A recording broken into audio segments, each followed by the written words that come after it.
예,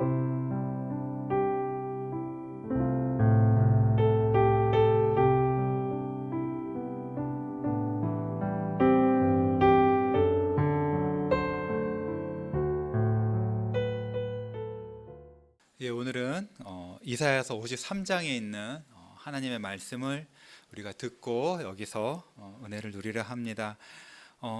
먼저 이사야서는 그 구약 성경에 있죠.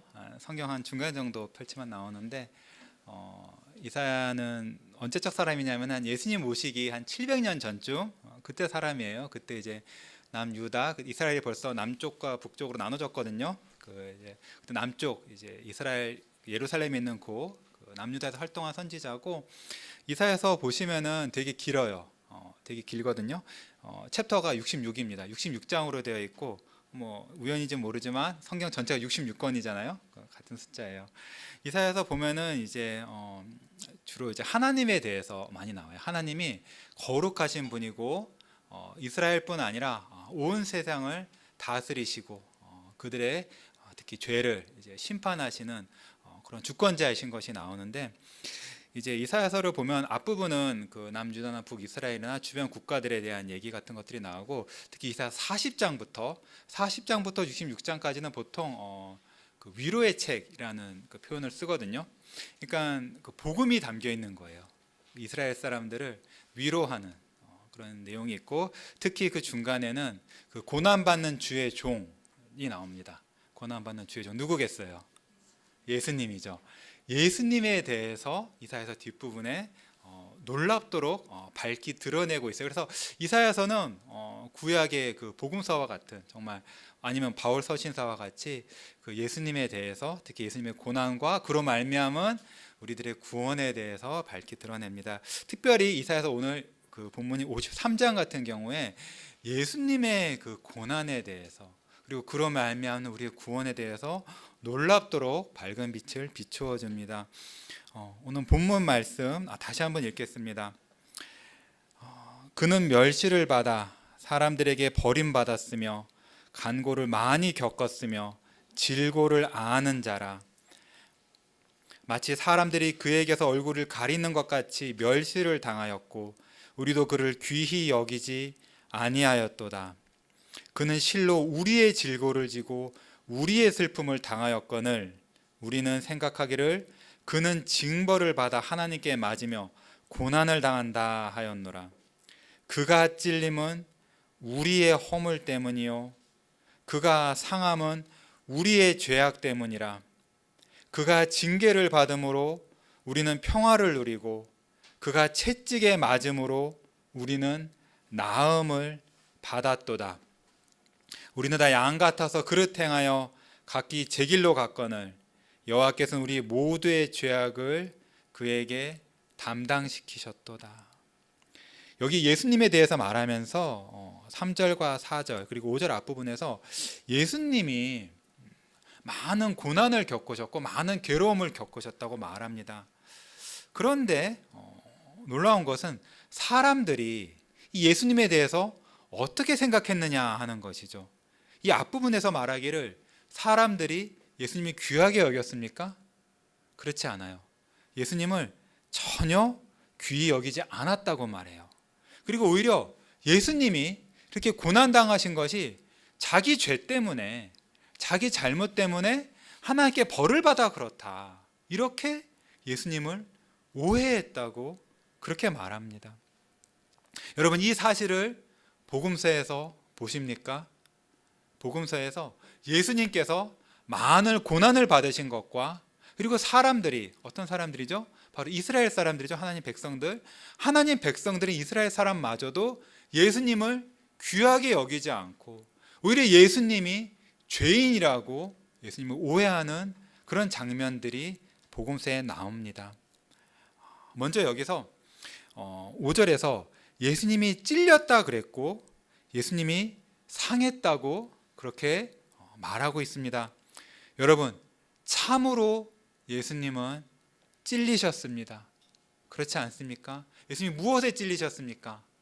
먼저 그 각 복음서의 뒷부분에 마태, 마가, 누가, 요한이 한 두 챕터씩을 예수님의 고난의 할애하고 있습니다. 거기를 읽어보면 지금 육체가 먼저 찔린 것은 아마 가시 면류관일 것입니다. 예수님께서 자기가 왕이라고 그렇게 말씀하시자 사람들은 믿지 않고 오히려 예수님을 존옹하는 의미로 가시나무로 관을 만들어서 예수님에게 억지로 씌웁니다. 그 가시가 예수님의 머리를 찔러서 피가 흘렀습니다. 무엇보다도 예수님께서 십자가에 매달리실 때 그 손과 발에 커다란 못이 박혔습니다. 예수님의 그 귀하신 손과 발은 그 무자비한 쇠못으로 찔렸습니다. 그리고 예수님께서 죽으시고 났을 때 로마 군인들이 정말로 죽었는지 확인하려고 창으로 옆구리를 찌릅니다. 그러자 그 옆구리, 그 구멍에서 피와 물이 흘러나옵니다. 참으로 예수님의 몸은 머리끝부터 발끝까지 찔리셨습니다.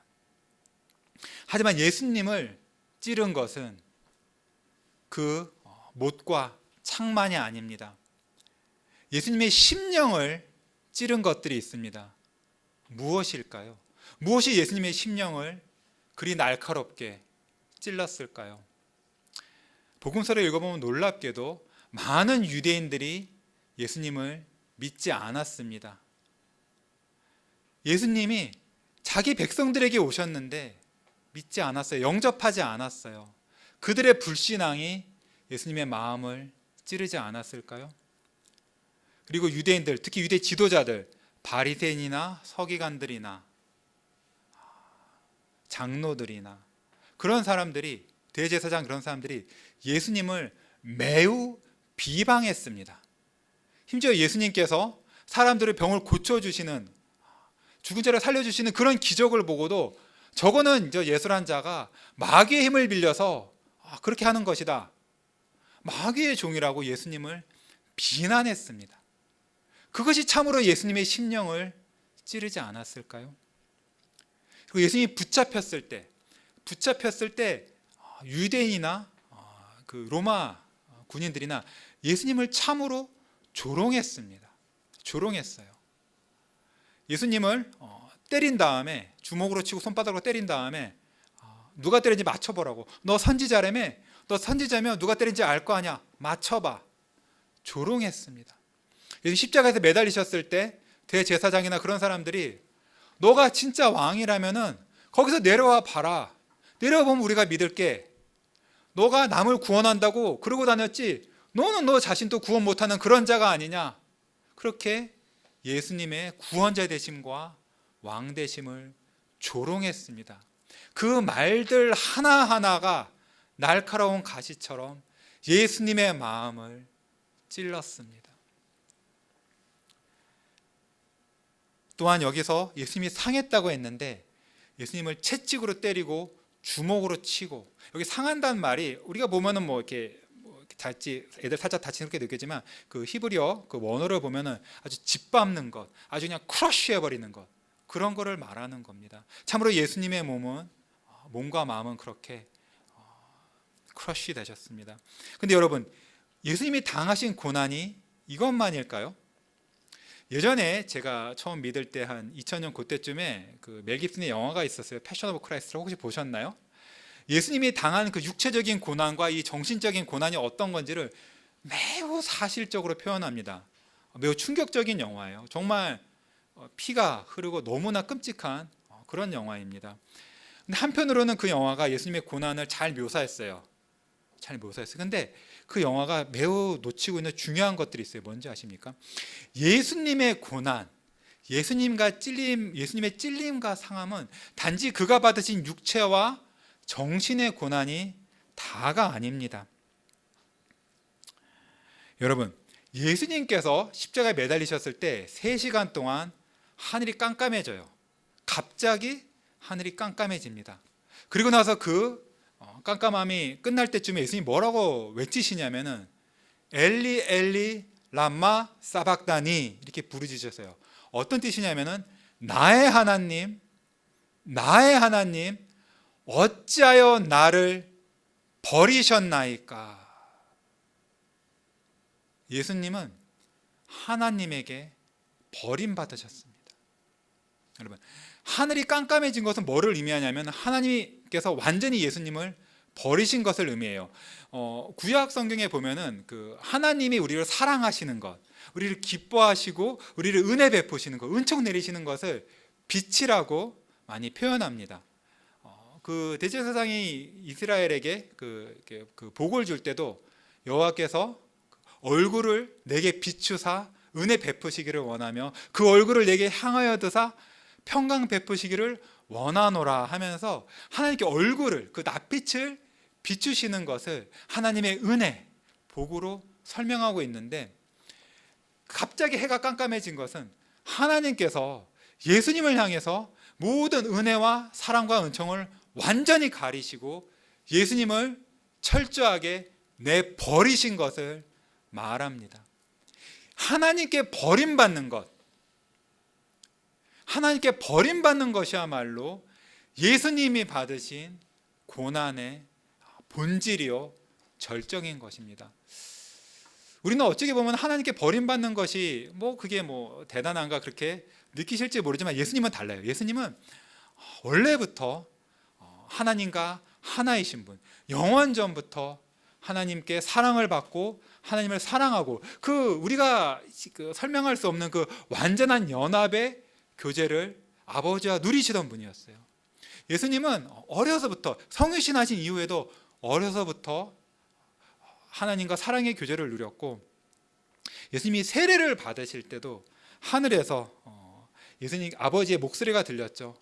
이 사랑하는 아들이라고 그 아버지께서 증거하시는 그런 그 목소리가 들린 거예요. 그러니까 참으로 늘 예수님은 하나님과 사랑의 교제를 누렸고 늘 아버지께 사랑받는 그걸 느끼면서 사셨기 때문에, 그런 예수님에게 아버지께서 예수님을 향해서 완전히 고개를 돌리시고 낯빛을 가리신 것이야말로 참으로 끔찍한 고통인 것입니다.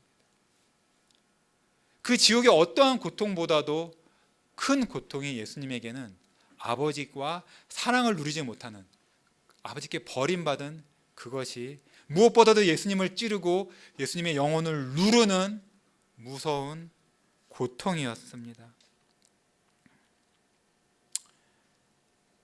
그런데 여러분, 이런 예수님을 보고 사람들은 오해를 했어요. 자기 죄 때문에 벌 받는 거다, 마땅한 벌을 받는다, 그렇게 오해를 했죠.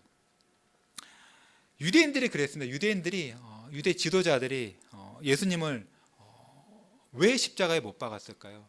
왜 유대인들은 예수님을 믿지 않고 십자가에 죽이라고 그랬을까요? 그것은 바로 유대인들은 왜 그랬는지, 그들의 영혼이 눈이 가려진 거죠. 영혼의 눈이 가려졌기 때문에 성경을 읽고 성경을 외우고 자기가 성경을 가르치고 성경대로 산다고 생각하면서도 정작 예수님이 오셨을 때 예수님을 보지 못했어요. 오히려 그들의 눈에는 예수님이 하나님의 아들이요 의인이 아니라 죄인이었습니다. 예수님이 안식일에 병을 고치신 것을 보고 이분이 참으로 우리를 고치시는 여호와 하나님이시구나 라고 깨닫지 못하고 안식일에 이 일을 하네? 저 사람은 안식일을 어기는 자야, 그렇게 생각했죠.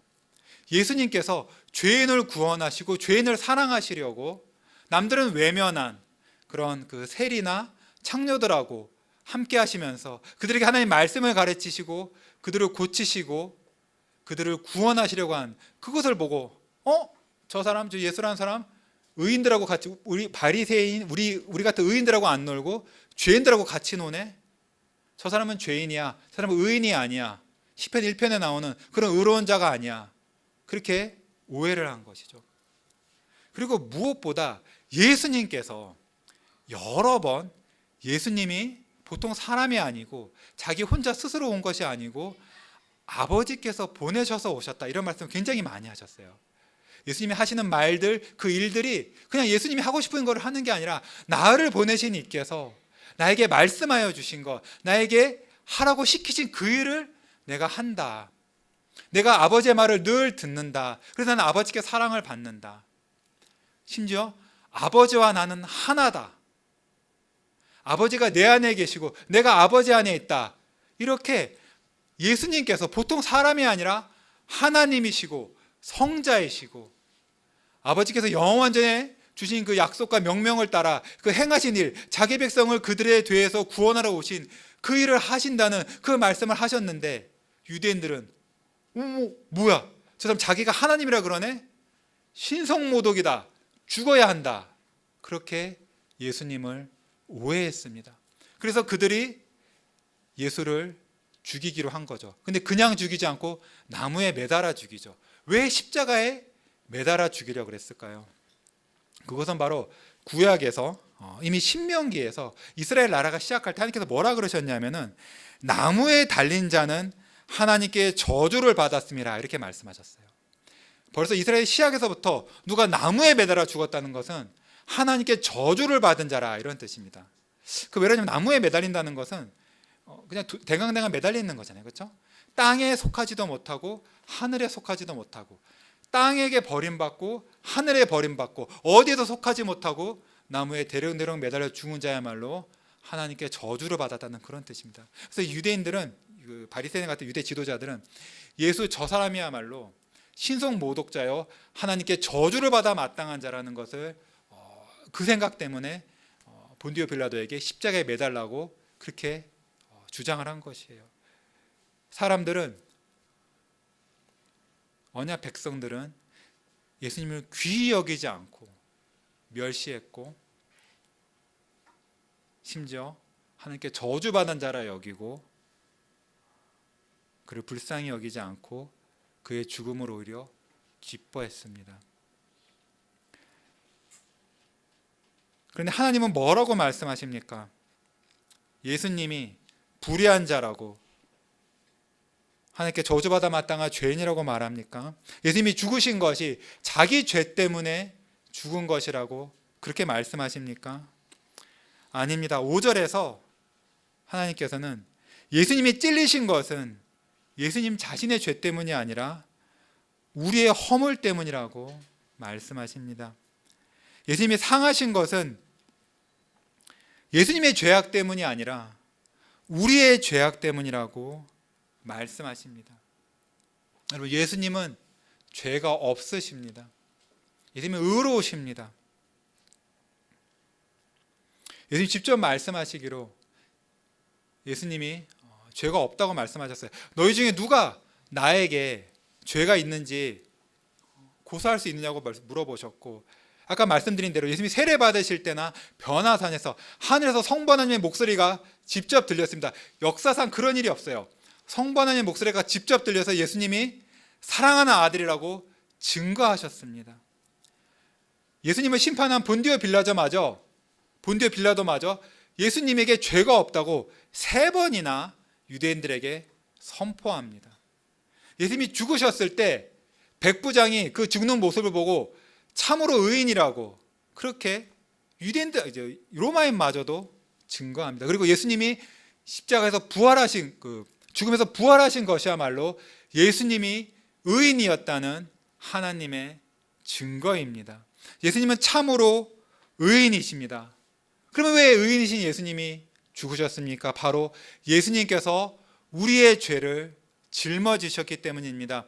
예수님이 처음에 세례를 받고 공생애를 시작하셨을 때 세례 요한이 예수님이 자기에게 오는 것을 보고 외쳤죠. 보라, 보라, 하나님의 어린 양이로다. 세상 죄를 지고 가는 하나님의 어린 양이로다. 예수님은 공생애 처음부터 세상 죄를 짊어지신 거예요. 우리가 보통 이제 예수님의 고난을 십자가만을 생각하거든요. 물론 십자가야말로 고난의 정점이고 마지막 고난입니다. 하지만 예수님의 고난은 날 때부터 시작하신 것이에요. 성탄절이 되면 우리가 기분이 좀 좋아집니다. 그리고 지금 아기 예수 탄생을 축하합니다 그러면서 아주 기뻐하죠. 근데 여러분, 예수님이 어디서 태어나셨습니까? 마구간에서 태어나셨죠. 그리고 어디에 누이셨습니까? 말 구유에 누이셨어요. 말 밥통이에요, 그렇죠? 여러분들이 이제 아이들 따라서 팜 같은데 이제 가을이나 이렇게 펌킨 패치를 가보면 마구간 있죠. 어때요? 깨끗하고 좋아요? 냄새 납니다. 냄새 나요, 그렇죠? 동물이 먹는 밥그릇 어때요? 깨끗하고 예뻐요? 여러분들 이제 하나님께서 뱃속에 아이를 주신 이제 어머니들이 있고 아이 태어나고 준비하고 계시죠?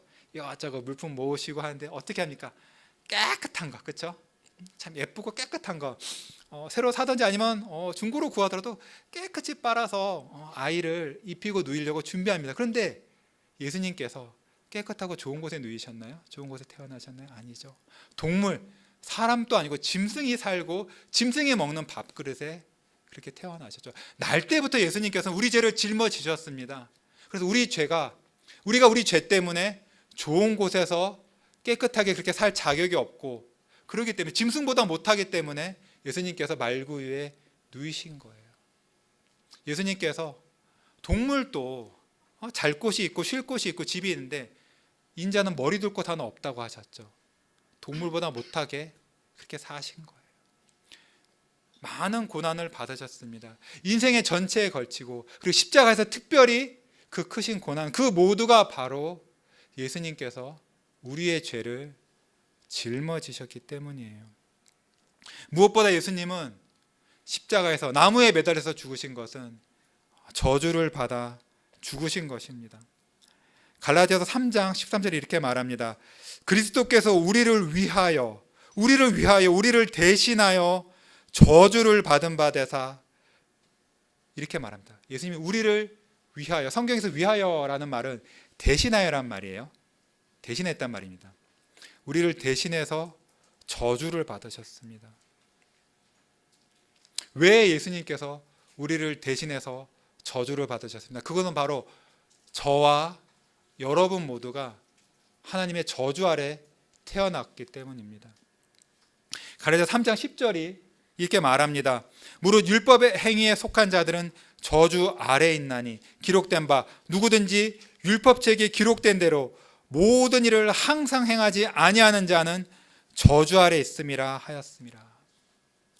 이 저주란 말 듣기 싫어요, 그렇죠? 거북해요. 그리고 하나님의 저주란 말은 별로 교회에서 할 말 같지가 않아요, 그렇죠? 교회는 하나님의 사랑을 말하는 것이 아니냐. 그런데 여러분, 성경은 뭐라고 말합니까? 율법의 행위에 속한 사람들이 저주 아래에 있다 그래요. 그리고 저주 아래에 있는 사람의 그 기준 3개를 말합니다. 첫 번째가 뭐죠? 율법책에 기록된 대로 순종하지 못하는 사람. 내 생각대로가 아니라 하나님이 정하신 그대로, 성경에 말씀하신 그대로 순종하는 것.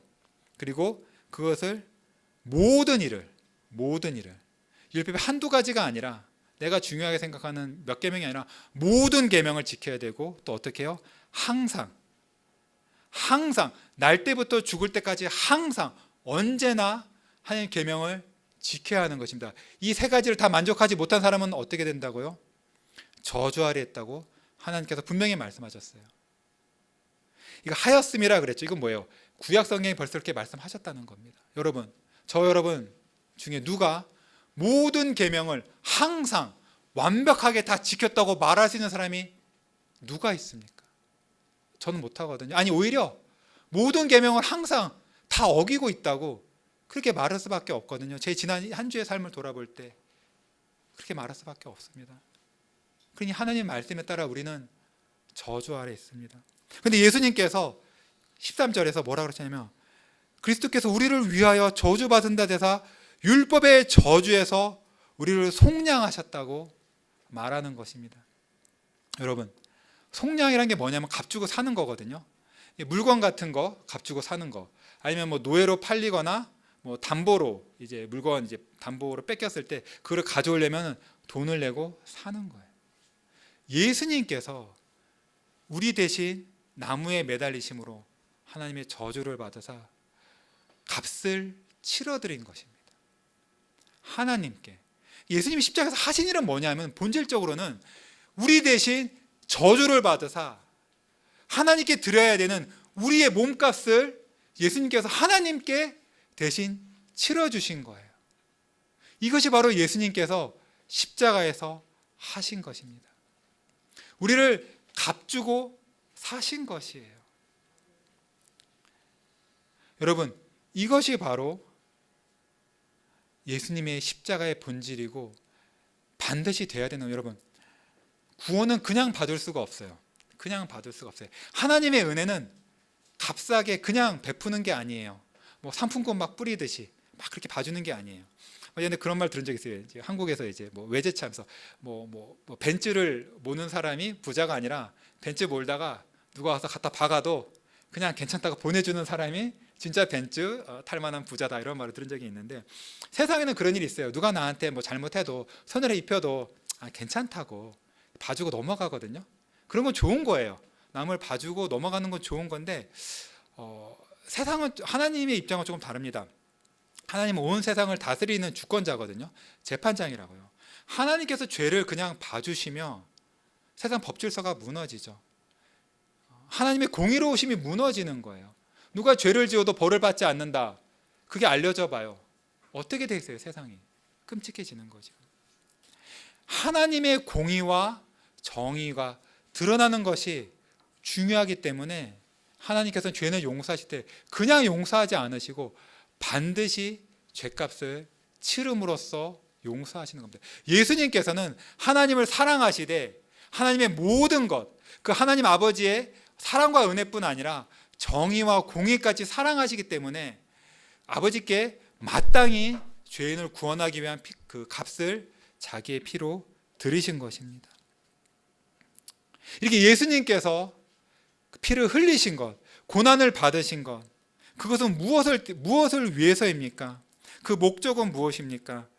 5절 뒷부분에 나옵니다. 다시 본문으로 가주시겠어요? 5절. 그가 징계를 받음으로 우리는 평화를 누리고 그가 채찍에 맞음으로 우리는 나음을 받았도다. 여기 두 가지 복이 나오죠. 우리가 누리는 복, 예수님이 십자가에서 그 고난을 받으심으로 우리가 받는 복은 두 가지입니다. 하나, 하나님과 평화를 누리는 거예요. 예수님이 징계를 받으심으로 우리는 평화를 누립니다. 또 그리고 예수님이 채찍에 맞으심으로 우리는 나음을 받습니다. 이것이 예수님이 십자가로 우리에게 주어지는 두 가지 복이에요. 평화. 세상 사람들 평화를 원하죠. 나라 사이의 평화도 원하고 가정 안의 평화도 원하고 여러 캐나다 커뮤니티 안에 여러 집단 간의 평화도 원하지만 본질적으로 우리에게 필요한 평화는 뭐냐면요, 우리와 하나님 사이의 평화예요. 우리와 하나님 사이의 평화. 우리가 우리의 죄 때문에 하나님을 노엽게 만듭니다. 우리가 집에서 아이들이 막 떠들고 공부 안 하고 막 서로 싸우고 막 그래요. 계속 그래요, 아이들끼리. 그럼 어떨까요? 화가 나죠. 우리가 마음이 평안할 수가 없어요. 굉장히 화가 나고 스트레스를 받습니다. 마찬가지로 우리가 세상 모든 사람이 온 역사 가운데 계속해서 죄를 짓는데 그것이 하나님에게는 굉장한 스트레스라 그래야 될까요? 하나님을 굉장히 노엽게 하는 겁니다. 하나님과 우리 사이는 평화롭지가 않아요. 우리는 전혀 못 느낄지 모릅니다. 근데 하나님과 우리 사이 평화롭지 않아요. 그래서 하나님이 그걸 보여주시죠. 우리의 죄 때문에 하나님의 마음이 평안하지가 않고 진나고 계시다는 걸 계속 보여주십니다. 그것이 여러 가지가 있죠. 세상에 계속해서 나쁜 일들이 벌어지잖아요. 그렇죠? 질병이 오고 전쟁이 있고 자연재해가 있고 사람들 사이에 싸움이 있고 세상에 나쁜 것들이 계속 생긴단 말이에요. 완벽한 세상이 아니란 말이에요. 그것이 하나님께서 우리의 죄 때문에 진노하고 계시고 하나님과 우리 사이가 평화롭지 않다는 것을 보여주시는 것 중에 하나죠. 그리고 우리 마음의 양심이 평안하지가 않은 게 많잖아요. 우리 죄를 지으면 마음의 양심이 평안하지가 않다고요. 그 양심은 뭐냐면 하나님이 보내신 대사 같은 거예요. 우리가 우리의 죄로 하나님과 불화하고 있다는 것을 하나님께서 우리 양심으로 우리에게 증거하시는 거예요. 이런 것들은 불신자도 다 알 수 있죠. 근데 뿐만 아니라 우리는 하나님 율법으로부터 우리의 죄를 알고 이게 죄로 말미암아 성경에서 하나님의 증거로 말미암아 하나님과 우리 사이가 평화롭지 않고 서로 원수되어 있다는 것을 알 수 있습니다. 그런데 예수님께서 우리 대신 하나님께 징계를 받으심으로 우리와 하나님 사이가 평화를 누리는 거예요. 예수님이 맞으심으로 우리는 하나님과 평화를 누립니다. 여기 뒤에 그 11절에서도 그 의로운 종이 예수님께서 그의 지식으로 많은 사람을 의롭게 한다 이렇게 말했습니다. 우리가 죄인이라서 하나님의 그 심판대 앞에서 법정 안에서 죄인이라는 판결을 받습니다. 정죄를 받습니다. 그런데 예수님께서 십자가에서 우리의 죄를 짊어지시고 대신 죽으실 때 우리의 죄를 향한 하나님의 모든 공의 진노가 다 쏟아졌기 때문에 하나님 완전히 만족하신 거예요. 하나님 완전히 만족하셨기 때문에 하나님은 더 이상 우리를 죄인으로 보지 않으십니다. 죄가 없는 사람으로 봐요. 뿐만 아니라 예수님처럼 의로운 사람, 예수님처럼 하나님께 순종하고 하나님을 기쁘시게 한 그런 사람으로 봅니다. 그래서 우리를 의롭다고 판결해 주세요. 여러분 혹시 뭐 이렇게 불법 주차라도 해가지고 뭐 딱지라도 날라오면 마음이 되게 불편하거든요. 돈도 돈이지만 뭔가 내가 법을 어긴 게 걸렸다는 게 마음이 불편해요. 세상의 작은 것도 그런데 송사 같은 걸 당한다. 얼마나 힘들겠습니까? 근데 진짜 하나님 법정에서 하나님 나에게 고소장을 날리셨다. 너가 모든 죄를 항상 다 어겼다는 그 하나님 고소장을 하나님께 나에게 보내시고 하나님 심판대 앞에 서라. 그 결과는 영원한 지옥의 형벌을 앞두고 있는 그 심판대 앞에 선다는 것이 얼마나 두려울까요? 그리고 그 심판대 앞에서 죄인이라고 정죄받는 것이 얼마나 두렵겠습니까? 근데 하나님께서는 나 대신에 예수님을 정죄하심으로 나의 모든 죄를 사하여 주시고 나를 의롭다고 하여 주실 뿐 아니라 나를 천국에 들어갈 자, 영생을 상속할 자로 봐주시고 우리와 화목하게 해주십니다. 이것이 바로 예수님께서 십자가에서 맺으신 열매예요. 예수님은 참으로 이 열매를 맺기를 기뻐하셨습니다. 뒤에 그 11절에 보면은 그 예수님이 고난을 받으시고 나면 그가 씨를 본다 그랬거든요. 그리고 예수님이 11절에 자기 영혼에 수고하는 것을 보고 만족하게 여기신다 그랬어요. 그러니까 예수님은 십자가를 지실 때 단지 그 십자가의 고통 이것만을 생각한 것이 아니라 내가 이 십자가의 고통 저주를 짊어지고 나면 내가 몸과 영혼에 이 고통을 지고 나면 그것으로 맺힐 열매를 기대하신 거예요. 그 열매는 무엇이냐? 예수님이 자기 자손들 씨를 보는 거예요. 그게 누구죠? 예수님이 십자가의 공로를 덧입어 구원받을 우리들.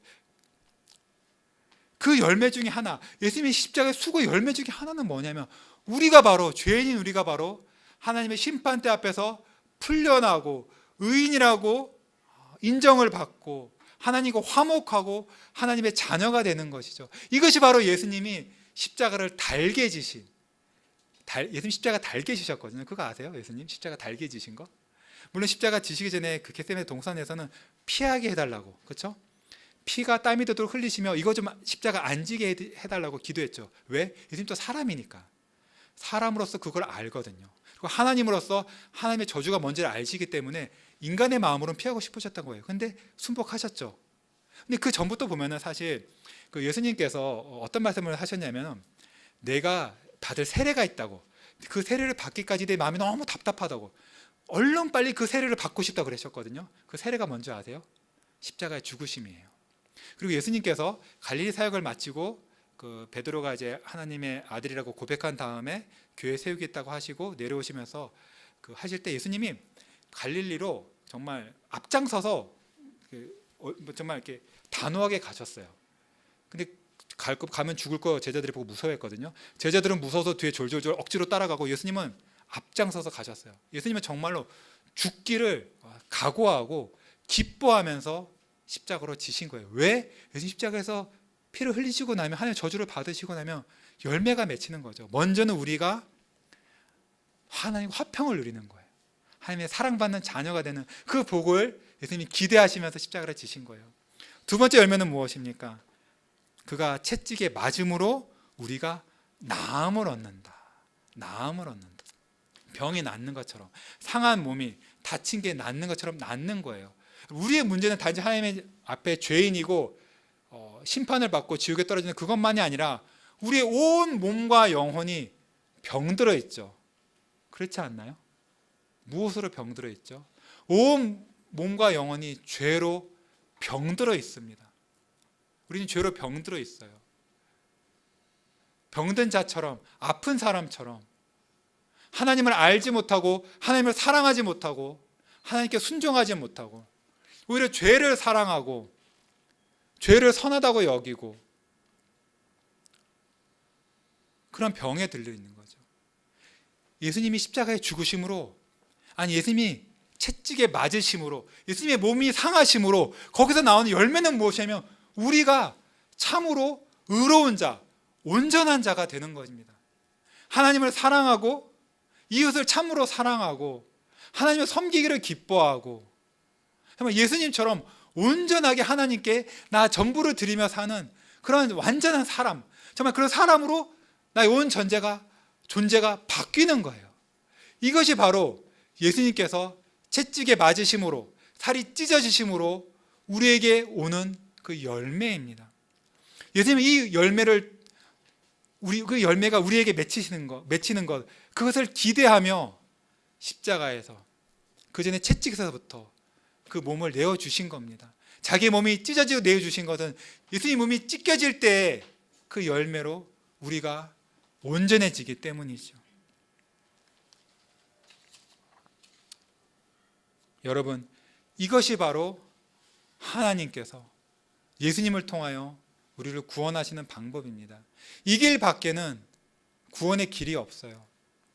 여러분, 이 방법으로, 물론 끔찍하죠. 예수님의 그 십자가에 매달리시고 죽으신 것이 얼마나 끔찍합니까? 그런데 그 예수님의 끔찍한 죽음으로 우리가 하나님과 화평을 누리고 우리가 낫는 것이, 그것이 바로 하나님이 정하신 구원의 방법입니다. 하나님의 놀라운 지혜로 찾은 유일하며 가장 좋은 하나님의 영광을 드러내는, 그리고 우리에게 가장 큰 복을 주는 유일한 구원의 방법입니다.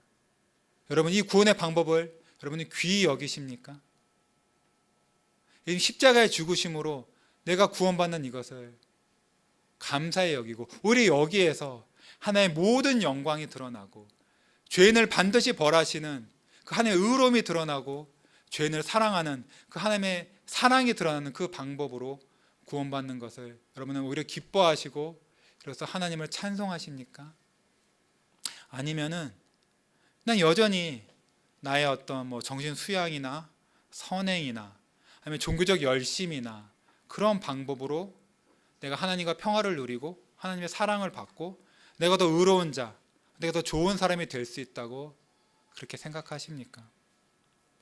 만약에 우리가 예수님의 십자가에 죽으심 말고 다른 방법으로 내가 구원받을 수 있다고 여기면은 그거는 십자가를 모욕하는 것입니다. 예수님을 십자가에 다시 한번 두 번째로 못 박는 것입니다. 우리가 그래서는 안 되겠습니다. 나의 예수님 십자가 말고 내가 사랑을 받거나 화평을 누리거나 나아지는 다른 모든 길을 우리는 다 부인해야 됩니다. 그런 생각을 하는 것은 예수님이 십자가를 모욕하는 거예요. 예수님 보고 예수님이 헛되게 죽으셨다, 그렇게 말하는 것이죠. 내가 나의 힘으로, 내가 공부해서, 내가 선행을 쌓아서, 내가 헌신해서 내가 잘 될 수 있는데 예수 너는 왜 거기서 왜 괜히 죽었느냐, 너 헛되다, 그렇게 말하는 겁니다. 우리 중 어느 누구도 그러지 않기를 바랍니다. 여러분, 십자가를 보십시다. 십자가를 보십시다. 십자가에 매달리신 하나님의 아들, 죄인의 구원자 예수 그리스도를 봅시다.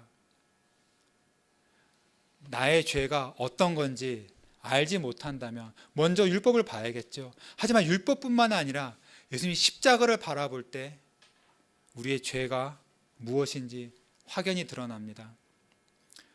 저나 여러분 모두나 어떤 죄가 있을 것입니다. 더구나 어떤 죄는 좋아하는 죄, 사랑하는 죄, 달콤히 여기는 죄, 그런 죄가 있을 것입니다. 그것으로 내가 유익을 보고 즐거움을 얻고 그런 게 있을 것입니다. 여러분, 그 죄가 참으로 여러분에게 기쁨을 줍니까? 참으로 여러분에게 즐거움을 주고 유익을 줍니까? 십자가를 바라봅시다. 십자가에서 그 죄가, 여러분이 좋아하는 그 죄가 예수님에게 무엇을 줬습니까? 그 죄가 예수님을 찌르고 그 죄가 예수님으로 하여금 나의 하나님 나의 하나님 어찌하여 나를 버리셨나이까 라고 부르짖게 만들지 않았습니까? 예수님 받은 그 모든 모욕과 고난이 내가 바로 좋게 생각하고 내가 달콤하게 생각하고 내가 유익하다 생각하는 그 죄 때문이 아닙니까? 예수님 십자가 앞에서 모든 죄는 그 죄가 얼마나 끔찍한 것인지를 드러냅니다. 하나님의 아들, 그 존귀하신 분, 만왕의 왕, 창조주이시오 구원자이신 그 존귀하신 분을 십자가에 못 박을 뿐 아니라 고통스럽게 죽게 만든, 그것이 바로 죄의 참된 모습인 것입니다. 또한 저와 여러분 중에 혹여라도 내가 죄를 짓고도 괜찮아, 넘어갈 수 있어, 이 땅에서도 잘 넘어갈 수 있고 하나님의 심판의 손도 내가 피할 수 있어, 이렇게 생각하는 마음이 마음속에 있다면 우리 또 십자가를 바라봅시다. 예수님이 십자가에서 하나님께서 지극히 사랑하시는 그 아들, 그 하나님이 참으로 사랑하신 그 아들마저도 죄인들의 죄를 대신 짊어졌을 때 아버지께서 조금도 봐주지 않으시고 조금도 아끼지 않으시고 그 모든 무서운 진노를 다 쏟아 부으셨습니다. 예수님께서 어찌하여 나를 버리셨냐고 부르짖으셨습니다. 조금도 봐주시지 않았어요. 하나님께서 같은 하나님, 같은 신성의 하나님, 영원하신 아들, 그 사랑의 아들, 그 순종의 아들 마저도 죄를 짊어졌을 때는 피하지 못하고 끔찍한 벌을 받았는데 어찌 내가 나의 죄를 갖고 하나님의 심판을 피할 수 있겠습니까? 절대 없어요. 절대 없어요.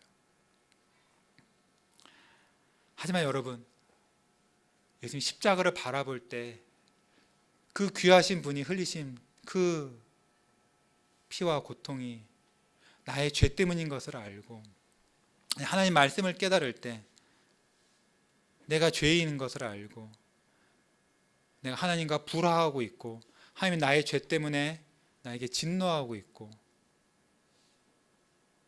내가 나의 죄로 너무나 더럽고 마음속에는 고치고 싶지만 버리고 싶지만 그 되지 않고 그 벗어날 수 없는 죄와 그것의 그 올감이라 해야 되나요? 벗어나지 못하고 이런 것 때문에 마음이 괴롭다면 여러분 십자가를 바라봅시다. 십자가에서 하나님의 아들께서 피를 흘리시고 죽으셨습니다. 뭐 때문이라고요? 우리의 죄 때문에, 우리의 죄 때문에 예수님께서 십자가에서 피를 흘리셨습니다. 나를 하나님과 화목을 누리게 하려고, 화평을 누리게 하려고 나를 온전한 사람으로 만들어 주시기 위해서 우리의 구주 예수님께서 십자가에서 죽으신 것입니다. 여러분, 십자가에 매달리신 예수님을 바라보고 예수님께 고백합시다. 옛날에 그 제사를 지낼 때 자기 손을 제물에 올리거든요. 여러분, 예수님 십자가에 죽으셨다고 해서 모든 사람이 구원받는 거 아니에요. 여기 보면은 뭐 우리의 죄악을 담당하셨다 했지만 이 말을 들은 이스라엘 사람들 대부분이 안 믿어서 멸망했습니다. 단지 이 말을 듣는다고 해서 내가 다 구원받는 게 아니에요. 나의 믿음으로 예수님 영접해야 되고 옛날 구약 백성들이 제물에 손을 얹었듯이 나의 믿음으로 나의 죄를 예수님에게 올려놓으셔야 됩니다. 예수님께 믿음으로 나아가 고백하세요. 예수님, 나의 죄, 나의 모든 죄, 내가 알지도 못하는 그 죄까지 예수님께 올려놓습니다. 예수님께 십자가에 죽으신 것이 나의 죄를 위해서 죽으신 그것이 되기를 제가 소망합니다. 예수님이 받으신 그 징계로 내가 평화를 누리게 하여 주시옵소서. 예수님 맞으신 그 채찍으로 제가 나음을 받게 하여 주시옵소서. 죄인을 위하여 징계를 받으신 그 예수님께 저의 모든 죄를 사하시고 저를 하나님과 화목을 누리게 하실 권세가 있는 줄로 압니다. 저를 위하여 채찍에 맞으신, 죄인을 위하여 채찍에 맞으신 예수님께 저 같은 죄인을 온전하게 하실 능력이 있는 줄로 압니다. 예수님, 저를 구원하여 주시옵소서. 나를 불쌍히 여겨 주시옵소서. 이게 간구하십시오. 이렇게 간구하시되 계속해서 예수님 십자가를 바라보십시오. 계속해서 예수님의 십자가를 바라보십시오. 그 예수님이 흘리신 그 피가 내가 흘렸어야 될 그 피로 보일 때까지, 예수님이 받으신 그 징계가 내가 받았어야 할 징계로 그렇게 느껴질 때까지 계속해서 십자가를 바라보십시오. 그리고 여러분, 예수님 십자가를 바라봄으로, 나의 죄를 예수님께 올려놓음으로, 예수님께서 참으로 죄인을 위해서 죽으신 것, 죄인을 구원하는 그 열매를 위해서 죽으신 것을 여러분이 믿는다면, 조금이라도 믿는다면, 그걸 붙잡는다면 여러분 그 오히려 또 기뻐하시고 확신하십시오. 예수님 십자가에서 여러분을 향한 그 하나님의 사랑을 확신하십시오. 여러분, 예수님께서는 참으로 자기 백성을 사랑하셨기 때문에 십자가에서 죽으신 거예요. 그렇죠? 여러분, 예수님 자기 죄 때문에 괴로워하고 그 죄에서 구원받기 위하여 십자가를 바라보고 십자가를 붙드는 그런 여러분들을 하나님은 너무도 사랑하신 것입니다. 예수님이 여러분을 사랑하셨고 하나님이 여러분을 사랑하셨어요. 10절에 보면은 여호와께서 그에게 상함받게 하기를 원하사 질고를 당하게 하셨다. 그래서 예수님 십자가 죽으신 것은 성부 하나님께서 아들을 그렇게 십자가에서 상하게 하시기를 원하신 거예요. 왜요? 아버지께서 예수님을 믿고 있는 여러분들을 사랑하사 너무도 사랑하셨기 때문에 참으로 그 사랑스러우신 독생자마저도 아끼지 않고 십자가에 내어주신 것입니다. 예수님 또 아버지께 받은 여러분을 너무도 사랑하셨기 때문에 여러분이 하나님의 그 정죄에서 벗어나고 하나님의 의롭다함을 판결을 받고 하나님 그 화평을 누리고 그것을 바라보기를 여러분 예수님은 너무나 원하신 거예요. 하나님의 그 사랑을 누리고 그 안에서 행복하고 또한 여러분이 온전하게 의인이 되는 것을 너무나 기뻐하셨기 때문에 그 예수님이 그 여러분 너무나 사랑하셨기 때문에 그 지기 힘든 무서운 십자가를 달게 기쁨으로 지신 것입니다. 십자가에서 여러분을 향한 하나님과 예수님의 사랑이 밝게 빛납니다. 여러분, 하나님이 나를 사랑하지 않으신다고 느껴질 때면 십자가를 바라보십시오. 나의 모든 죄 때문에 하나님 사랑을 못 느끼겠으며 십자가를 바라보고 나의 죄를 예수님 십자가에 올려놓고 예수님이 십자가에서 나의 모든 죄값을 완전히 갚으신 것을 붙잡으십시오. 그리고 거기서 하나님의 사랑을 누리십시오. 사도 바울이 이렇게 말했어요. 이제는 내가 사는 게 아니라 내 안에 그리스도가 사는 것이고 나를 위해서 십자가에서 자기를 내어주신 그 하나님의 아들을 믿는 믿음으로 산다 그랬습니다. 여러분, 십자가를 바라보는 여러분, 하나님의 사랑을 확신하면서 예수님 안에서 늘 예수님 십자가를 자랑하며 사십시오. 세상 사람들에게 십자가는 부끄러운 거였어요. 부끄러운 거거든요. 근데 우리에게는 십자가가 자랑스러운 것입니다. 거기에 나의 구원이 있고 거기에 나를 향한 하나님의 사랑이 있기 때문입니다. 여러분, 나의 죄를 알기 위해서 또 구원받기 위해서 구원을 더 누리고 하나님의 사랑을 더 누리기 위해서 늘 십자가를 바라보고 붙드시며 사시는 여러분 모두가 되시기를 소망합니다. 기도하겠습니다. 하나님 감사합니다. 오늘 우리가 하나님께서 주신 이 이사야서 말씀을 통하여 또 복음서의 여러 기록들을 통하여 예수님의 십자가를 우리가 보고 들었습니다. 주여, 참으로 예수님의 십자가에 하나님의 공의와 하나님의 죄인 사랑하심이 드러나는 것을 보았습니다. 이것이야말로 하나님의 지혜요, 하나님의 능력이요. 그래서 우리가 참으로 예수님 십자가를 통하여 우리를 구원하시는 하나님을 찬송합니다. 주여, 우리가 또한 하나님을 찬송하옵기는 예수님께서 십자가에 매달려 죽으신 그 하나님의 어린 양이신 예수님께서 참으로 십자가에서 저들의 백성, 우리 백성의 모든 죄를 짊어지심으로 우리를 그 저주에서 속량하시고 우리를 하여금 하나님의 사랑을 받게 하시고 하나님을 섬기는 그런 자가 되게 하셨음을 우리가 인정하나이다.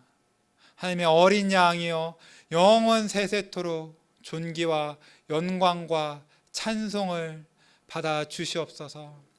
주여, 우리가 그동안 십자가를 생각하지 않고 또한 십자가를 바라보지 않고 살아왔음을 부끄럽지만 고백합니다. 주여, 그리고 우리를 불쌍히 여겨주시고 우리의 믿음의 눈을 들어 올리사 우리를 하여금 예수님 십자가에 못 박히신 그것을 보게 하여 주시옵소서. 거기서 우리의 죄가 얼마나 더러운지 추악한지 알게 하시고 하나님의 공의가 얼마나 엄하고 완전한지 알게 하시며 예수님께 십자가에서 이루신 것으로 우리의 모든 죄값을 갚으신 그 완전한 구속을, 그 구원을 우리로 하여금 보게 하시며 그 십자가에서 흘러나오는 능력으로 우리가 하나님과 화목을 누리고 화평을 누리고 우리가 온전한 사람이 되는 것을 우리로 보게 하사 그것을 받기 위하여, 십자가의 능력을 받기 위하여 날마다 십자가를 바라보고 예수님을 의지하게 하옵소서. 우리가 믿음으로 붙잡으오니 주의 말씀을 따라 그 진리를 따라 우리가 하나님과 참된 화목을 누리게 하여 주시고 우리로 하여금 참된 온전한 사람으로 나음을 받아 누리게 하여 주시옵소서.